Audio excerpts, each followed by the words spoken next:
You are watching DHTV from California State University, Dominguez Hills. Welcome back. For the last part of our show today, I'm going to interview Dr. Keith Friesman. He is the University Ombuds at California State University, Long Beach.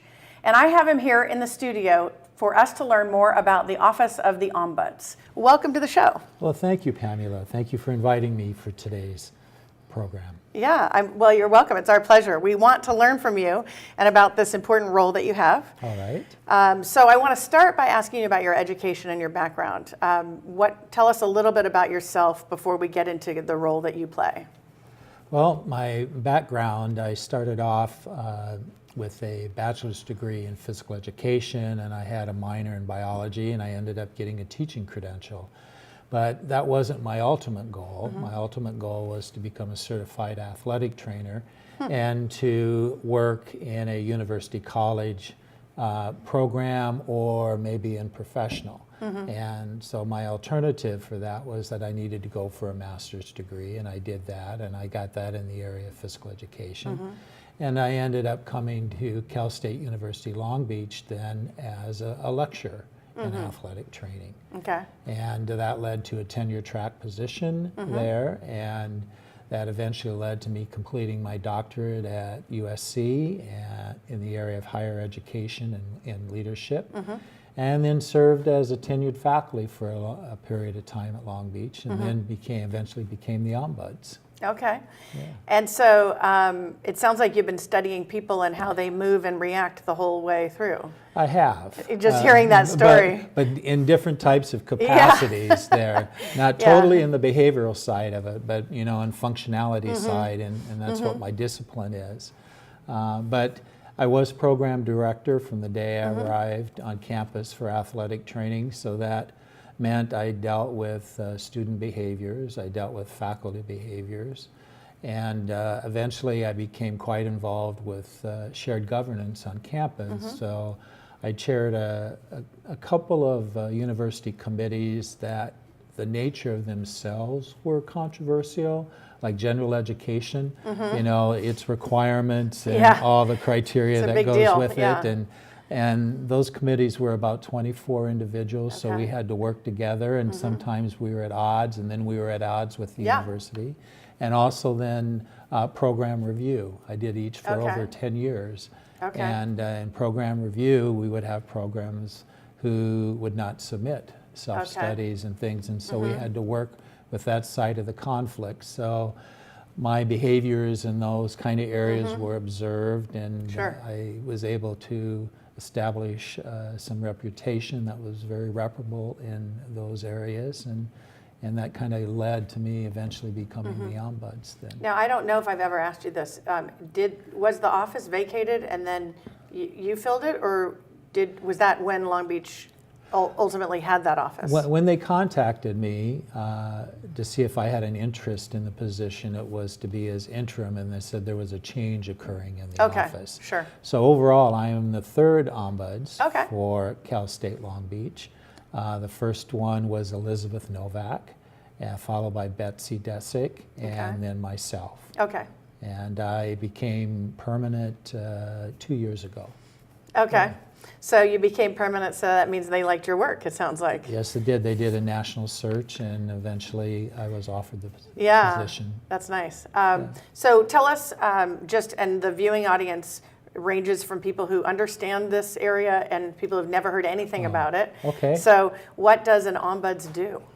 An Ombuds is the shortened form of Ombudsman, and it's of Swedish origin.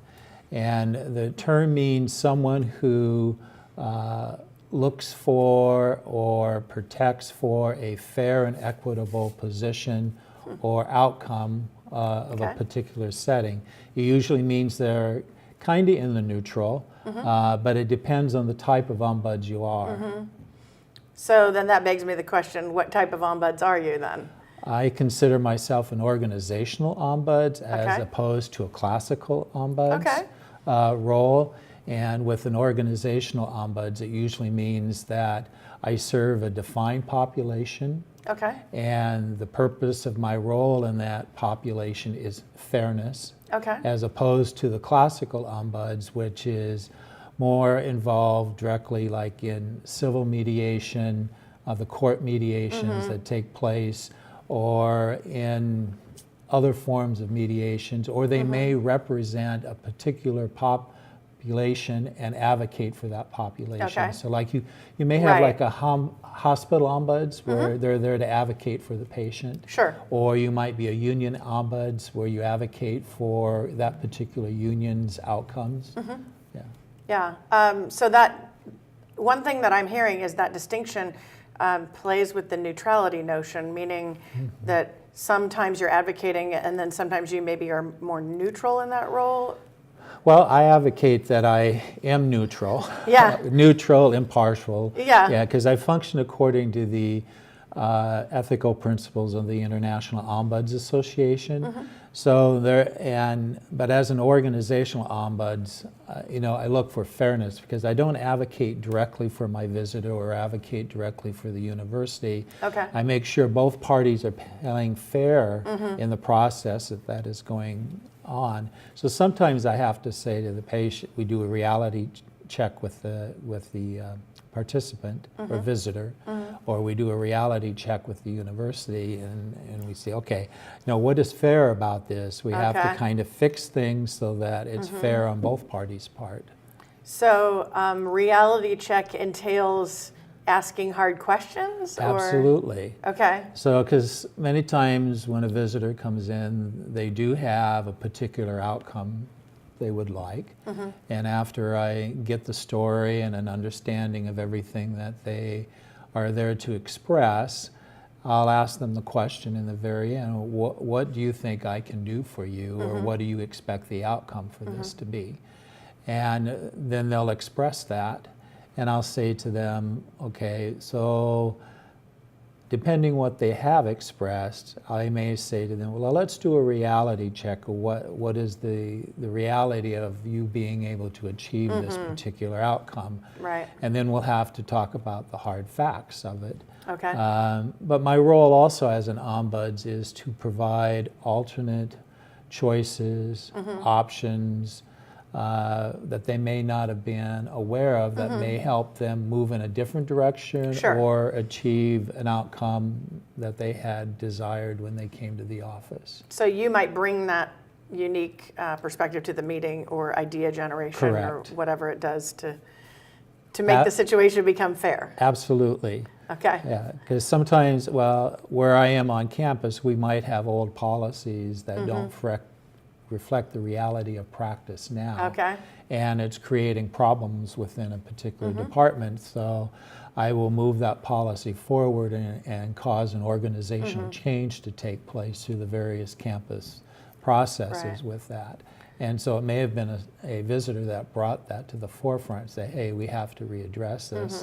And the reality is that yes, we do.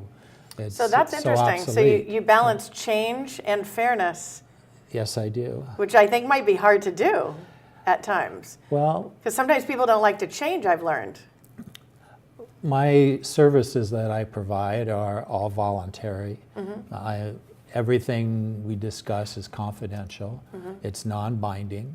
Right. So they could choose, I don't agree with you. I'm going to Oh, go to not somebody else or, yeah. use your suggestions, or I'll think about it, or no, you're wrong. I can't do anything about it. And Okay. I'll offer mediation to them. Sure. But again, it's an involuntary, it's an informal service that's available to them, and we've been very successful with the visitors that we've worked with. So chances are they will be back to talk Okay. about other options after they've gone other places and they can't move forward on anything. Right.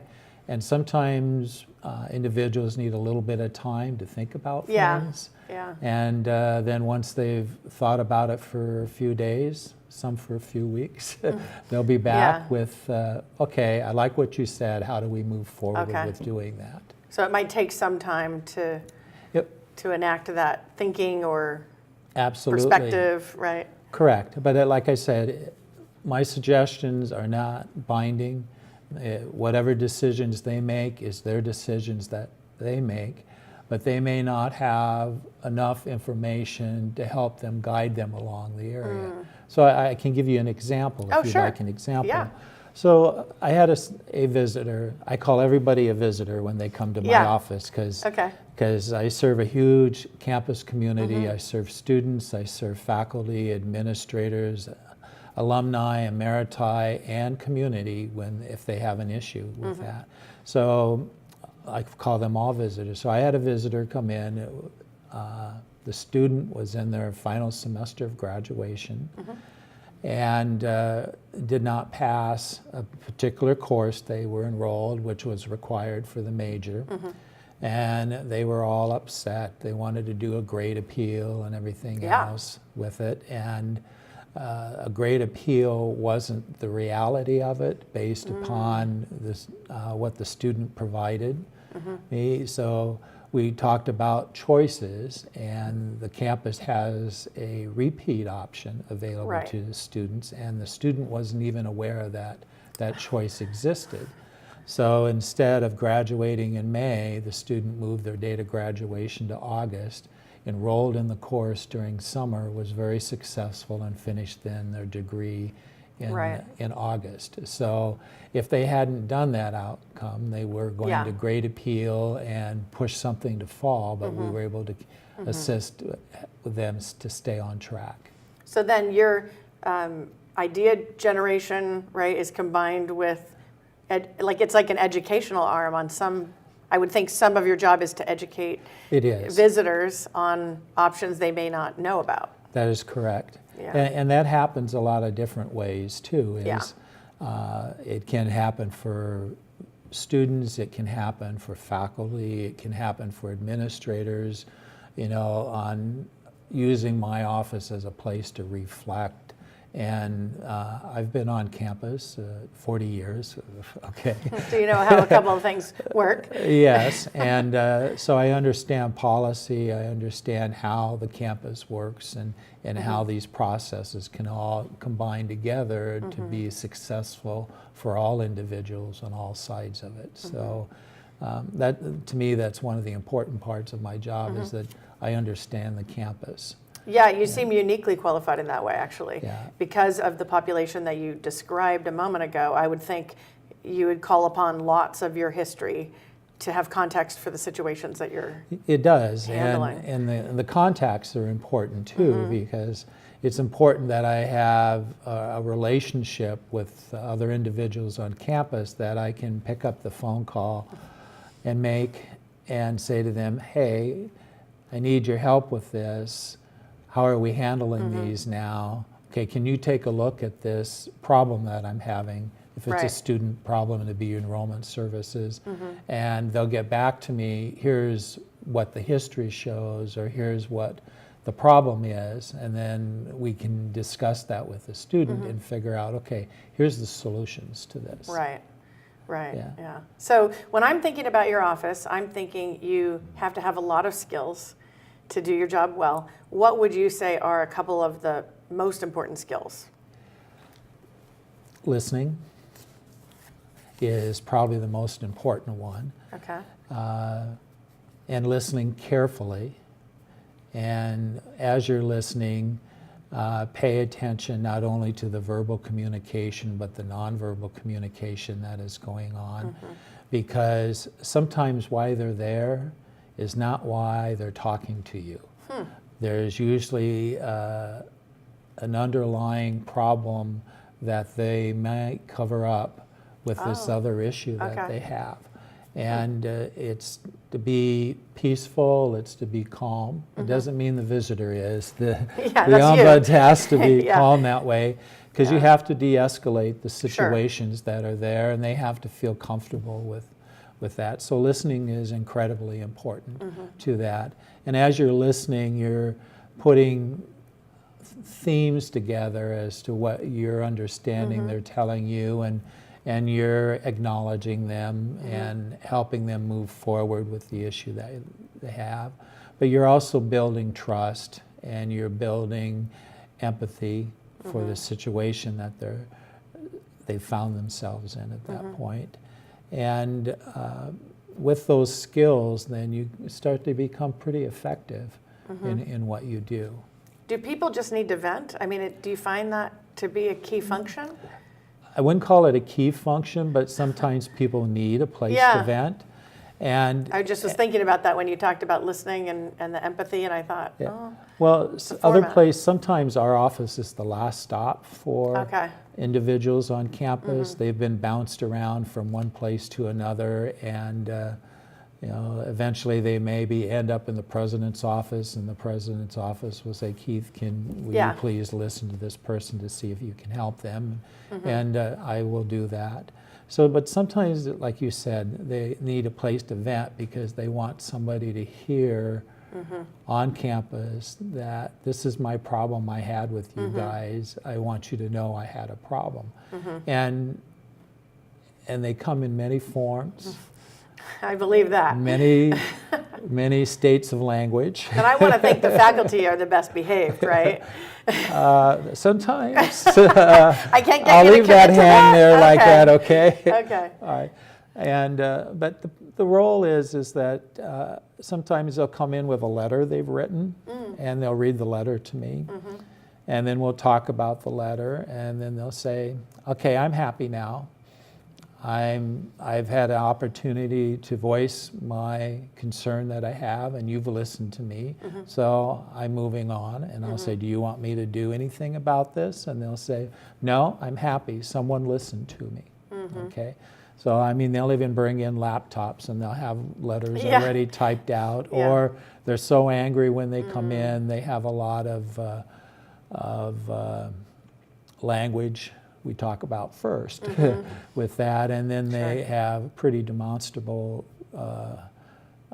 gestures and things sometimes that go along with it, so we de-escalate the situation so that they can move forward with the problem.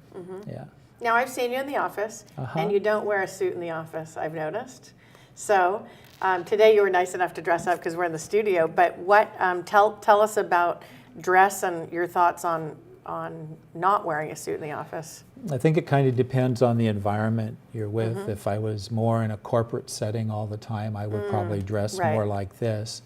But I'm in a educational setting, a large university. We're 37,000 students, 4,000 faculty and staff.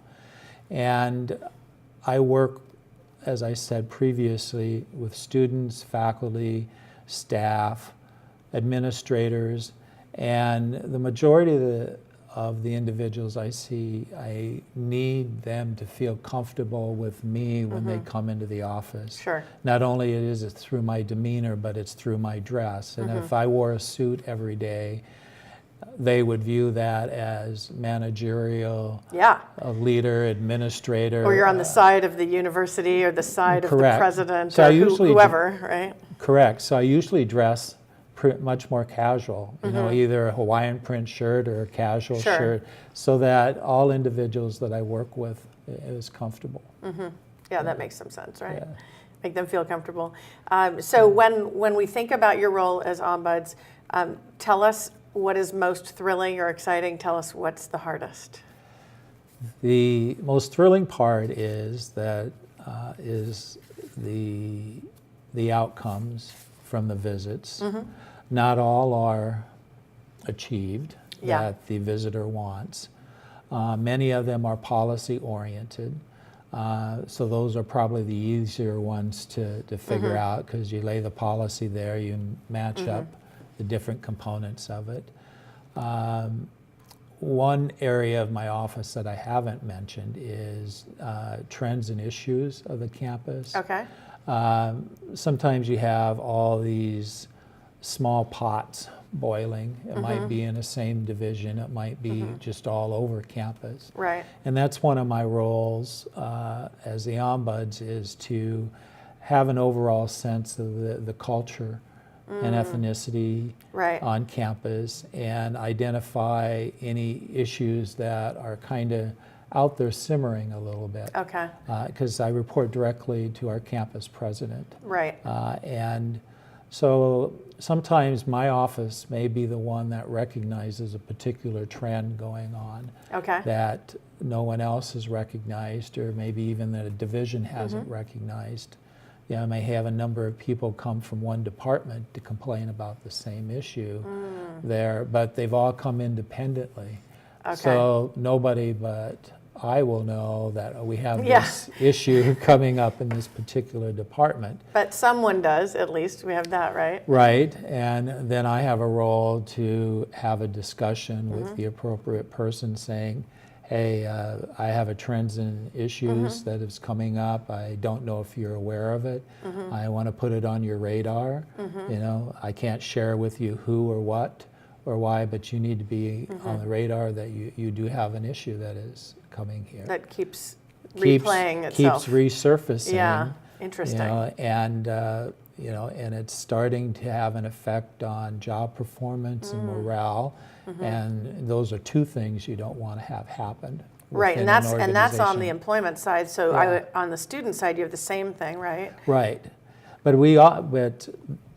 the student side, we have that choice to them, and it may be something in a department that the chair is not aware of, so I will share that with the chair, because I do believe in a department attempting to solve its own problems within its own department, rather than problems escalating to human resources or escalating to the president's office or the dean's office.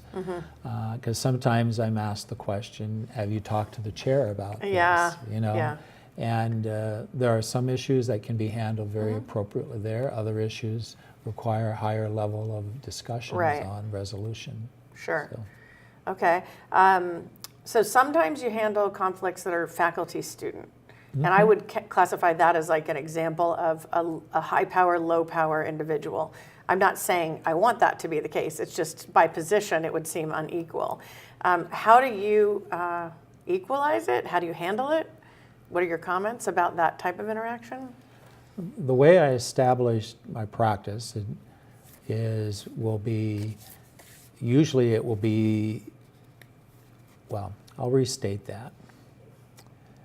What will happen is either a faculty member will approach me and say, I'm having a problem with the student. Mm-hmm. I don't know how to handle it. I don't know how to move forward with it. Or it might be a student that says, I'm having problems with this faculty member. I don't know how to handle it. I don't know how to approach it. Sometimes I may have seen them both independently of each other with that. Yeah. But I never like to be caught off Yeah. guard on anything. So if one comes in and explains something, then I'll ask permission to talk to the other Sure. person. And again, it's voluntary. So if they say no, then I can't move forward or anything. Okay. We'll talk about other choices with the other person to help to mitigate the situation that they're in, or explain the situation they're in, so that are there any triggers in what is transpiring on your side that is bringing this situation with the say the faculty member, or vice versa with that. So that's how I try to manage those situations. Sometimes we do mediation and we're able to Yeah. bring the two parties together. You do have that power imbalance that is Sure. there, but it's usually an imbalance related maybe to an assignment or not following campus policy or some situation, so it's much Right. easier to balance out. So you bring in that policy to reflect the conversation on Correct. that. Yeah. Yeah, so like when a student comes in with a grade appeal intent, the first thing I'll That's happened? yes. I More just have- times, I yeah, have I to know. joke More as a times, teacher. yeah. I've said, and they, to be honest with you, most of those could be handled very easily by the faculty member in I their believe that, office, unless yeah. they're very adamant. They're very strong-willed, and nobody's going to question, the decision that I've made. But the first thing I'll ask to see is the course syllabus, because that's Sure.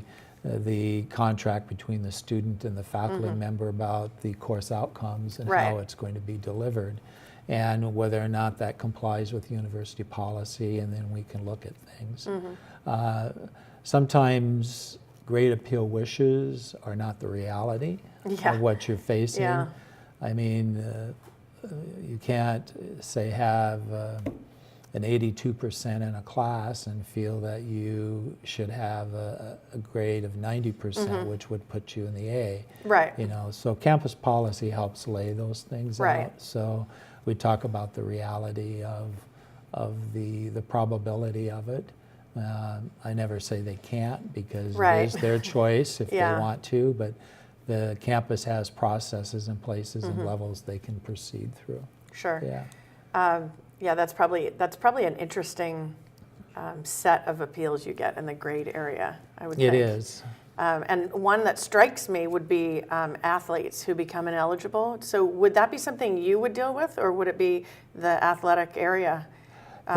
You know, our Division I athletes, right? Correct. I've never had a case or Oh, visitor really? from that area. That's usually handled within their own environment with that, because they Okay. do have a center for athletic advisement, and Okay, so it's that's there. So it's a yeah. regular advising center that they work with. I'm sure they do have athletes that become ineligible on occasion with that, but they will have their own processes in Sure. place that handles that. Okay. Yeah. So you've seen the campus for 40 years from, it sounds like every Makes me perspective. sound old, doesn't it? It sounds like every perspective, right? So, Yes. and now you have the overview of the trends and issues and the conflicts and the politics, and I don't know, we could go on and on. Do you think it's changed over 40 years, like what the conflicts are about? Or are they fundamentally the same? Depends which arena you're talking about. Okay. So if we take the academic side of the house, every discipline is always concerned about their sustainability. They're concerned about ability to offer the courses to the student. Philosophically, we always argue about general education. You know, there's a recent push by the system to change general education. Yes. So we're moving into that. Everybody becomes ultra sensitive. Yeah. It's a unique management strategy that has to be put in place to fairly and fully discuss what everybody's concerns are Yeah. with that. So that always presents a challenge to itself with that. And I'm a lot younger. I've taught 30 years. I'm just kidding. Yeah. Just had to say that. But I would say general ed, I would agree that has been an issue all along. Yeah, Yeah. and really curriculum has evolved over time. You know, 40 years ago it was pretty cut and dried, and then we've added writing intensive courses. We've added interdisciplinary. We've made certain ones required. You know, we've tried to integrate the major into general education. You know, so it has changed along the way, and so the faculty have also changed along the way, but still they have the same type of disciplinary concerns that prior faculty have had.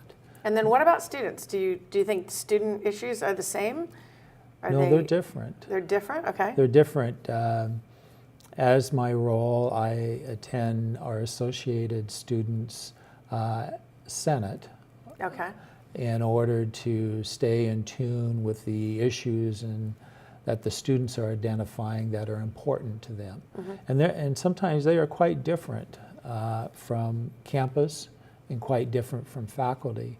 And they're a bright group of young men and women, very diverse, and they have discussed very effectively different positions on different items that have come forward. And depending on the leadership that they have, they address things differently. Okay. Yeah.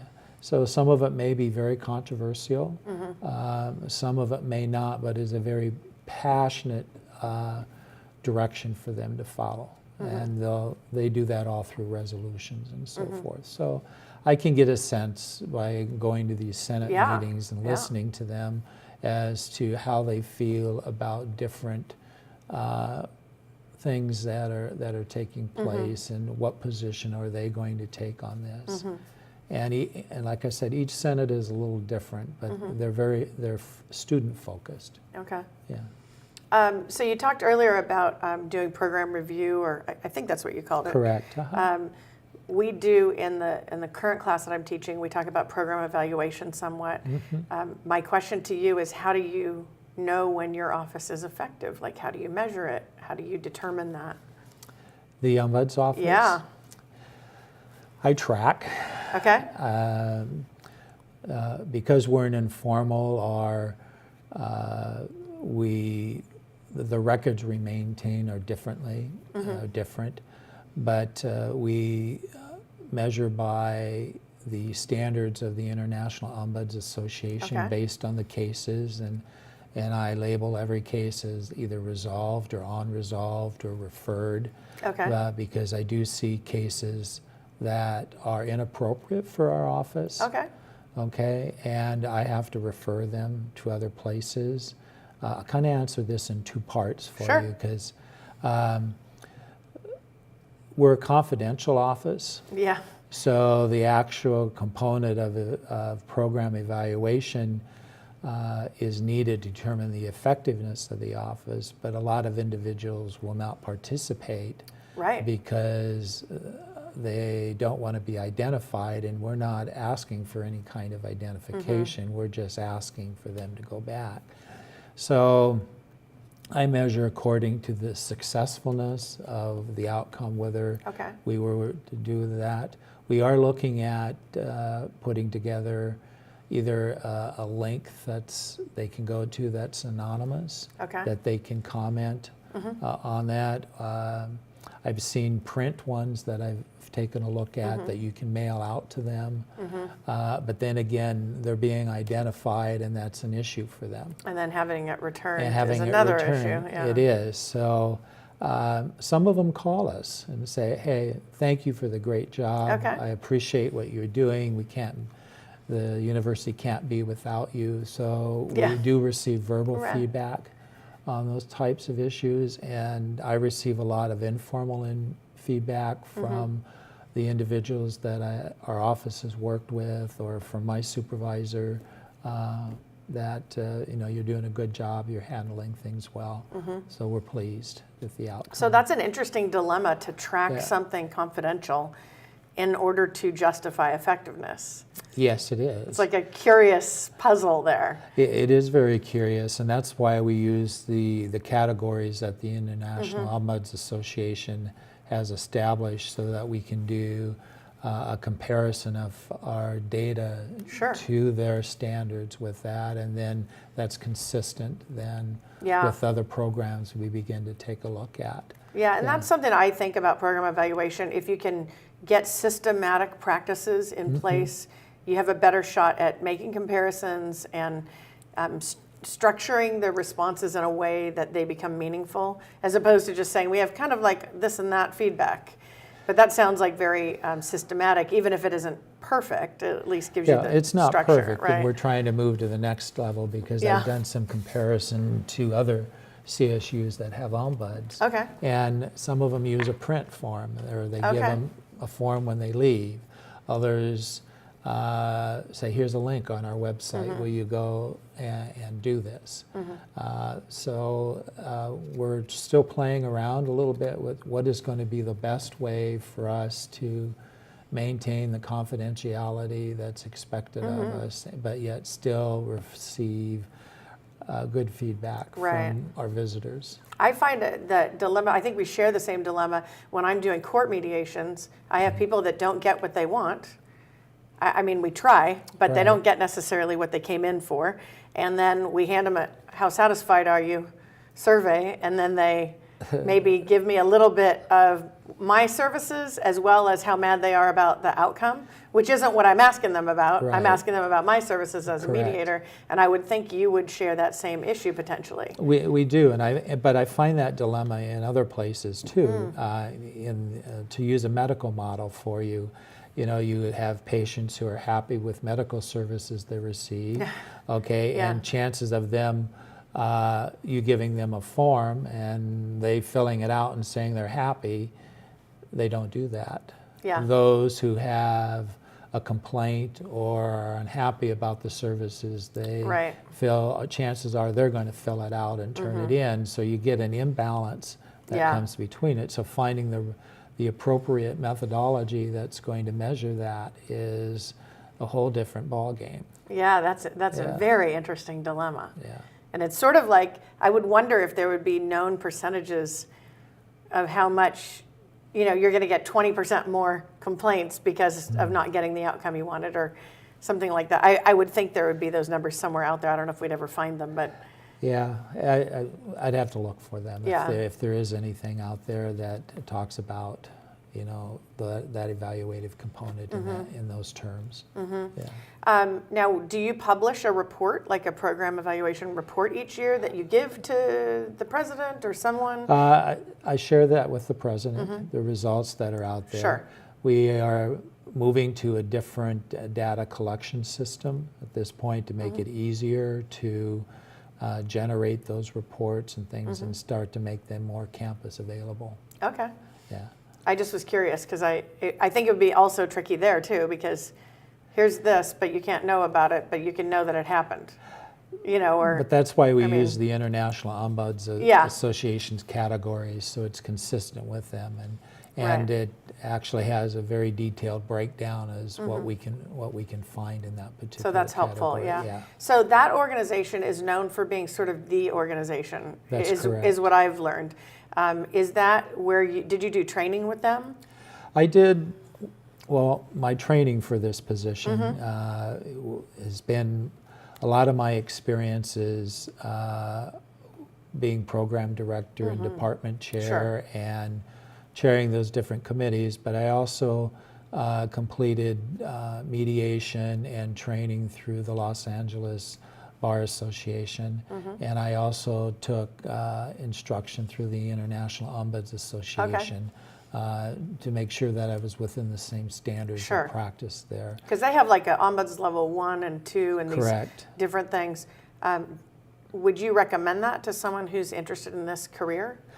I would. Yeah. I actually would, because I'm seeing more job descriptions come out where that they're expecting at least Foundations 101 from the International Ombuds Association, Right. and then they offer some additional role playing and courses above that with that, because that at least gives you some standardization on how they feel ombuds should approach mediation or should approach their particular practice. Yeah, I found the LA one very interesting on the mediation because I was in a class with all attorneys. Oh, right. So that The Bar Association. the Bar Yeah. Association, and that was a week long of instruction, 8 hours a day, and a lot of them were retired attorneys looking to do mediation Sure. as a service they could provide post-retirement. So that was always very interesting because they thought about things differently. They thought Yeah. more as a mediator and ombud, you think a little bit differently about Right. it. And they're always thinking about the details of the law, which section Yeah. of the law, Oh, and all yeah. those kind of things. And, Absolutely. And that doesn't necessarily make them the best mediator because you can't I- practice law on I this agree. role. I agree. I think it's hard if you come from a competitive bargaining, point of view, like where you're always trying to win, to all of a sudden say, okay, we have to figure out how we'll win. Yes, That's got to be an interesting shift. I'm not saying you can't do it, but it's pretty challenging. it is. I mean, our course instructor would remind them, okay, you can't do that. You're thinking from the law side of the house. You Yeah. can't think from that side of the house. So that You was were a like the challenge. lone balanced person in the room, right? I was. I was. It was like, okay, this is, well, yeah, I felt intimidated with, Yeah, all yeah. these people in there. And, and then some of them still thought they were in court the way they wanted Yeah. to participate in the process. But, Yeah. But I have, and really what makes you become more comfortable in a role like this is practice, practice, and practice. Working with patients. Sure. Or excuse me, patients. That's Sure. my other life. with visitors. Yeah. So I mean, it is something.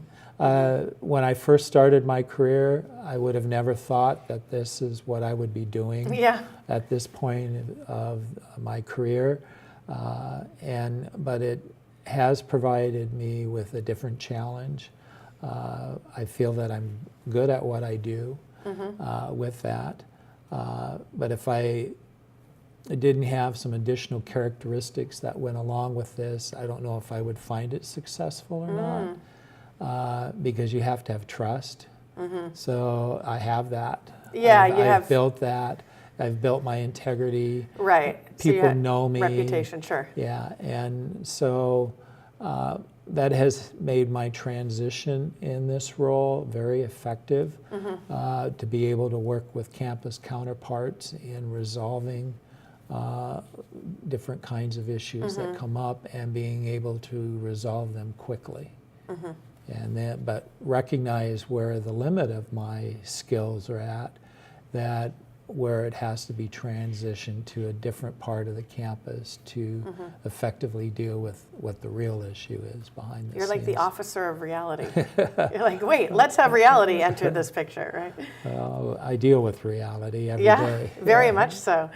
And that's when you were talking about the attorneys, I was thinking in my mind, are they representing what should happen by the books, and you're representing what is happening? There's a difference. Right? I mean, Yeah. it's kind of interesting theoretically to think about that, how we approach it. It is. It's a total different approach. But I think reality is, I mean, that's where we are. It's what's happening now. Yeah. So like when I see Yeah. visitors, they're concerned about the present. Something has happened to them right. now in the present. How am I going to manage this? What kind of long-term effect is it going to have on me? And then we talk about, well, how did you end up getting caught up in this stuff like this? Yeah. And, so those changes we talk about, but everybody's interested, okay, how do I recover from this? Or what do I do to change this perspective right now? How am I going to move forward with this? I like where I'm at. I don't want to consider some other alternatives to this. So how am I going to move forward and still feel comfortable with what I'm doing? Yeah. So for a new ombuds, let's say someone was becoming a new ombuds, we talked a little bit about training. What would you predict would be the hardest thing for a new ombuds to learn?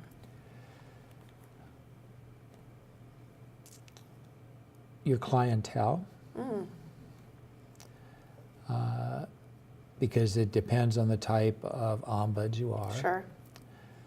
and whether they trust you enough. Which has to be built, can't Has just be to be named. built. Yeah.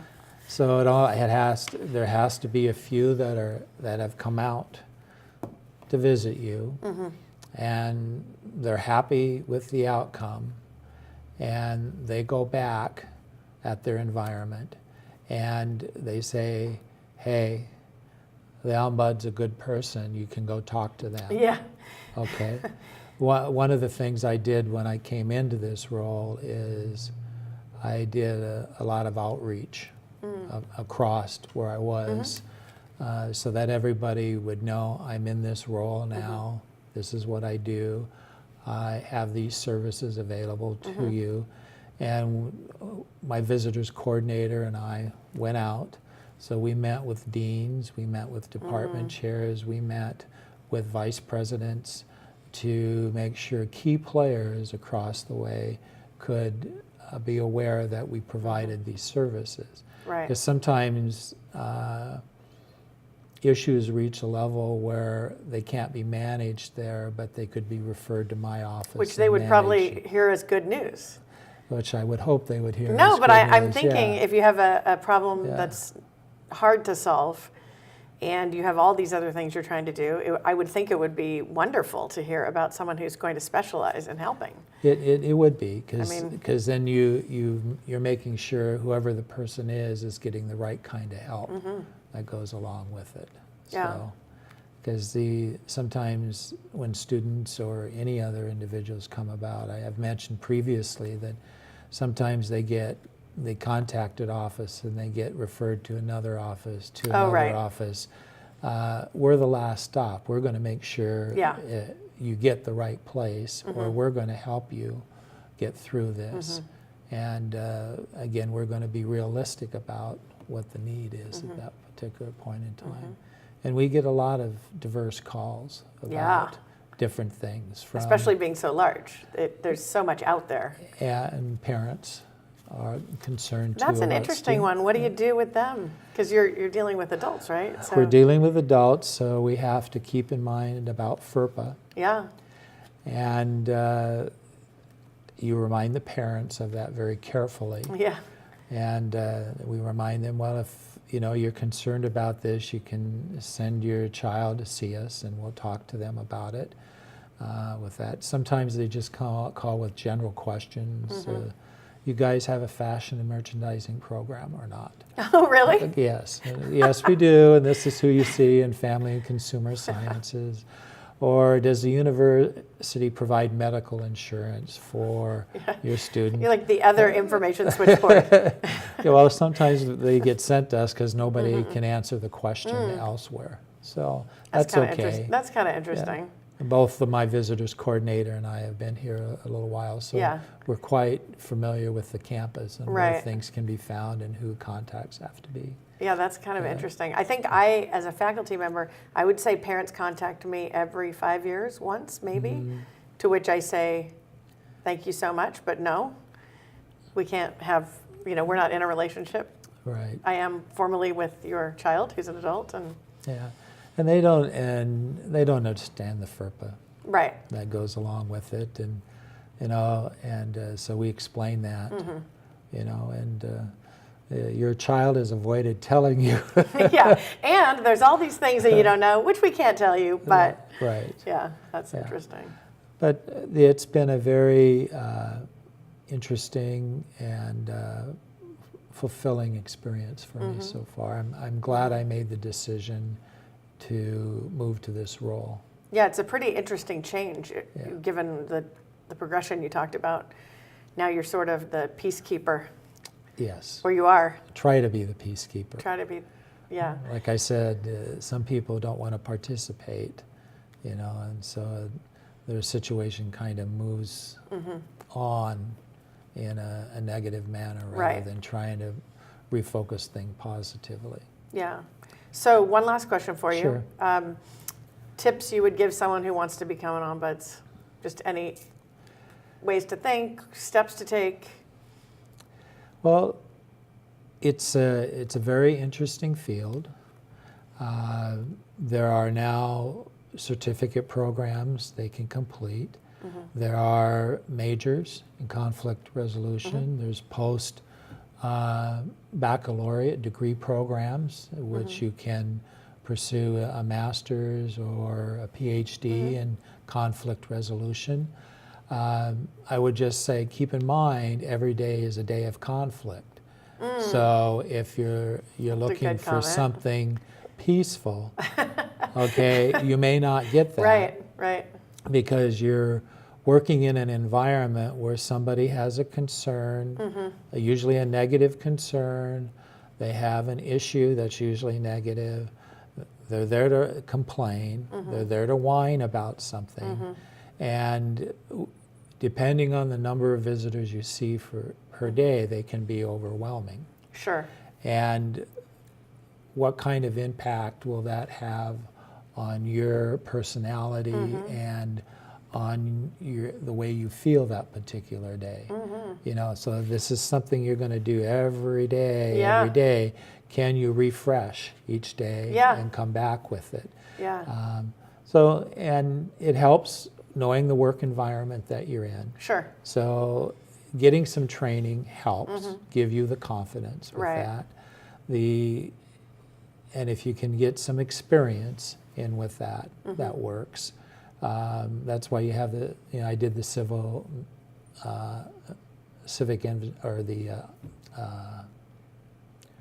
civic mediation stuff because that gave me a different perspective. Right. But I'm working within an organization, so it depends what your environment is that you're working.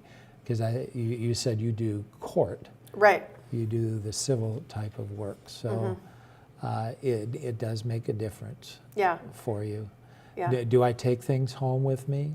Yes. Okay. But not from a negative perspective. Okay. It may be from an environment that I'm working through, a visitor's complaint that I've had, and I'm thinking about it, and it's percolating back there for subconsciously, and then the solution just may come to you Right. at that point in time. Yeah. So it's the more difficult ones are like that.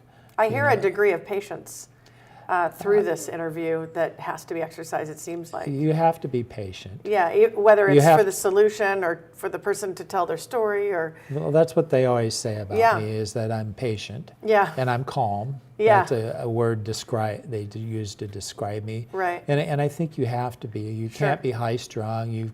You're there to de-escalate the situation. You're there to bring confidence back to them. You're there to help them move forward. And they need a feeling of stability that is there.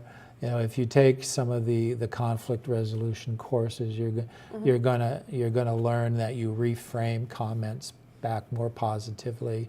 You try to avoid any of the negativeness that they're stating, so you restate it. You try to get the whole story. Make sure you're addressing the underlying cause with it. And that helps you formulate your ideas on what options do you have there. But I always get both sides of the story. Yeah. Because Very important. Well, I'm not advocating for one Right. side or the other, and sometimes I've heard one side, and then the other individual comes in, or individuals come in, and I hear a different side. And sometimes they may be totally opposite. And then with additional interviews, then we start to sort the pieces Yeah. that need to be addressed. I had one visitor who was extremely angry with the university, but it turned out the underlying cause of their anger was not related to the university. It was related to a personal issue. Right. And so it was more important to start addressing the personal issue, which then solved the issue that was escalating Right. at the university level.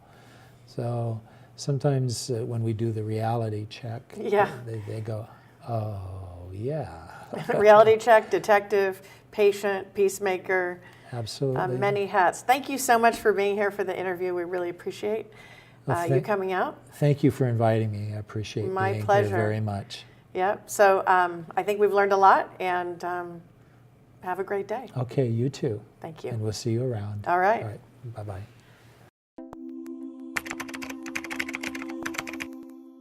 You are watching DHTV from California State University, Dominguez Hills.